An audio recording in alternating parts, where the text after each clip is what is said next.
Hello. The anime begins in a magical world where flying on broomsticks is possible, and people levitate objects in the air and create things out of thin air. Here, using magic is as natural as breathing. Magic was a gift from God, and it determines a person's social status. However, in a remote location of the world where dragons fly in the sky, there is a being who completely disagrees with this world. A young man, after bench pressing monstrous weights, enjoys his profiteroles as a treat after his heavy training. Later, in a cabin, a man named Rigro is having tea. He lives there with his son and claims to be an elegant and stylish 75-year-old gentleman. He says that he has lived and done many things in his life, which have taught him how to deal with stress. However, when his grandson, Mage, arrives and opens the door, pulling it off its hinges, Rigro loses his temper. Rigro becomes furious with Mage for breaking the door instead of opening it, but Mage explains that he didn't know whether it was meant to be pulled or pushed, even though he has lived there for years. Mage apologizes for the mistake, and his grandfather forgives him but starts shouting again when Mage tries to put the door back in place. Rigro desperately yells at him to either turn the door or stop doing it, but Mage doesn't listen and ends up breaking it even more. Afterward, while having tea together, Mage sees his grandfather using magic and asks why he forces him to focus only on strength training. His grandfather becomes apprehensive and thinks to himself that Mage is different from normal people because, unlike everyone else, Mage can't use any magic. However, his grandfather hesitates to tell him and changes the subject, mentioning that he needs to go out. He asks Mage to take care of the house and specifically warns him, in a serious tone, not to go to the city in his absence. Nevertheless, Mage disguises himself with a cloak and goes to the city. In the city, he sees people using magic for everything, and he becomes curious about why they rely on it so much instead of using their own hands. Mage enters a shop, his favorite profiterole shop, and asks the attendant for 7 of them but pays with crumpled coins. His anxiety to buy them causes him to unintentionally crumple the coins in his hand. The attendant is startled by this, but Mage naturally straightens the coins with his fingers and hands them to the man. When the attendant finally hands him his order, a gust of wind blows on the street, causing Mage's hood to come off his head. Everyone around notices that he doesn't have a mark and becomes frightened. The attendant considers questioning him but becomes scared and gives up when Mage looks at him. In another scene, the divine visionary of the magical school is being chosen. His name is Rain, and the title of Divine Visionary is given to the most exceptional student of the year, guaranteeing nobility and a bonus of 100 million lundos. Meanwhile, a man who was jealous reads the news and tortures a prisoner who begs for forgiveness, claiming to have committed only a minor theft. However, the man says that people like him make his job even more tedious. As he is about to punish the criminal, his phone rings, announcing that there is an unmarked brat in the city. Meanwhile, Mage is parading through the city, despite everyone being startled by his lack of a mark. Even with his grandfather's warning, Mage claims that there is a good reason for him to be there. While walking absent-mindedly, he bumps into someone and accidentally stains them with profiterole. He collided with a magical policeman who has issues with alcohol and complains about his job, saying that he works hard to protect the public. Mage feels sorry for him and offers him a bitten profiterole. However, the policeman becomes angry and throws Mage's treat away, accusing him of mocking his uniform and the nation. In response, Mage grabs the policeman's uniform, tearing it with a pull. However, he quickly regrets it and says he will take it to be washed and then return it, even though he only has a piece of the uniform in his hand. In the midst of the confusion, his superior, Brad, arrives and asks why he is naked. Brad quickly recognizes Mage as the markless boy from the rumors and is impressed that Mage is still eating profiteroles in such a situation.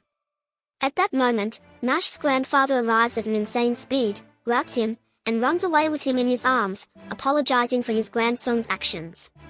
However, Brad doesn't let it go and invokes magic to track them.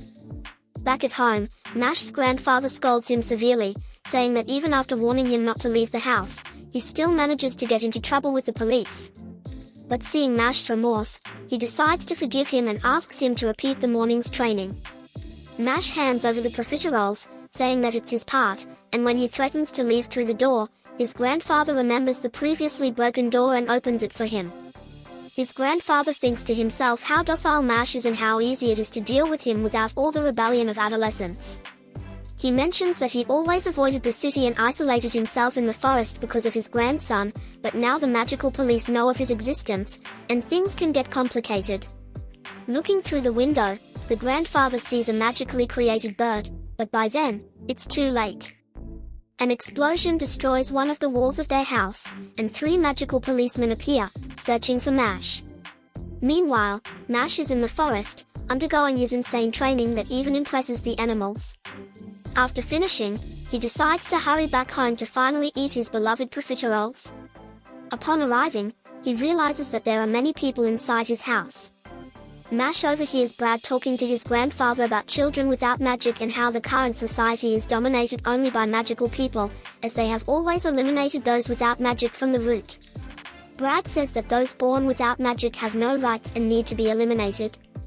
Despite the pressure, Mash's grandfather refuses to hand over Mash and continues to be choked. Brad is determined to make him talk by any means necessary and says that harboring a person without magic is a serious crime.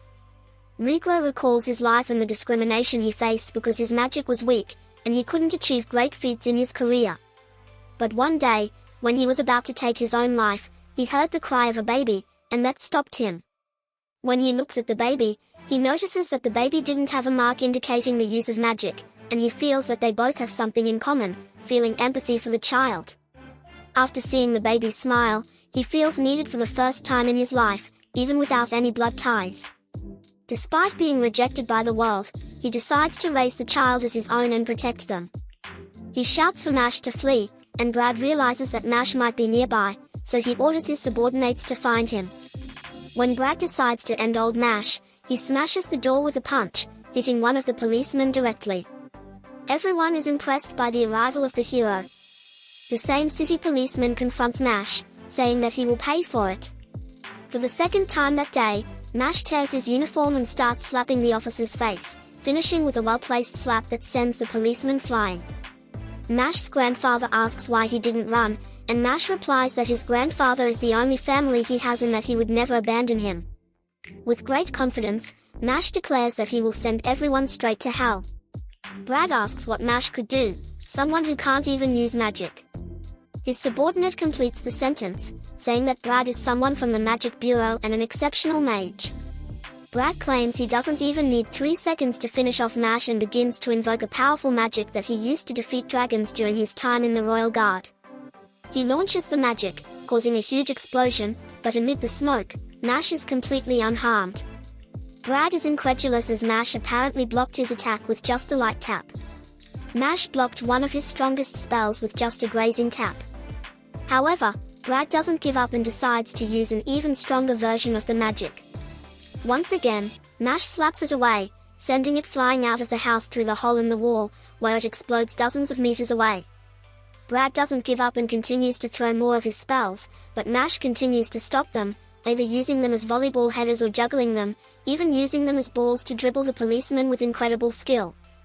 In the midst of it all, Mash borrows his grandfather's wand, which frightens Brad with the possibility that Mash can indeed use magic. Brad decides it's better not to risk it and raises a barrier in front of him. Mash takes a throwing stance and hurls the wand like a dart, shattering Brad's shield and cutting his face. Mash sticks the wand into the wall, causing Brad to fall to his knees, mouth agape.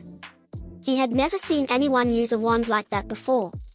Mash concludes by stating that if anyone touches his family again, he will kill them. Even his grandfather becomes afraid, saying that he trained him not to be weak but wondering if there was really a way to reach that level of brute strength.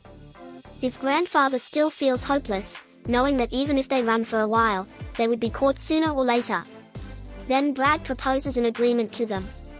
He wants Mash to enter a magic school and become the best student, thereby earning the title of Divine Visionary. This way, he would be chosen by God, and society would have to accept him. Brad also says that all the money earned on this journey would go to Mash. Mash's grandfather tells him not to listen to Brad, saying that they were enemies, but Brad argues that it's the only option for them, as they would be persecuted not only by him but by the whole nation for the rest of their lives. Brad adds that Mash is strong and could manage on his own. But what about his grandfather? How would his situation be? In the end, Mash accepts the proposal, stating that he has a greater motivation than anything and that he can accomplish it. His grandfather becomes emotional, proud of his grandson. Mash then heads to the school, declaring that if the world doesn't allow him to live in peace with his grandfather, he will destroy everything. Subscribe to the channel for more reviews of the best anime. A kiss from your captain, and until next time.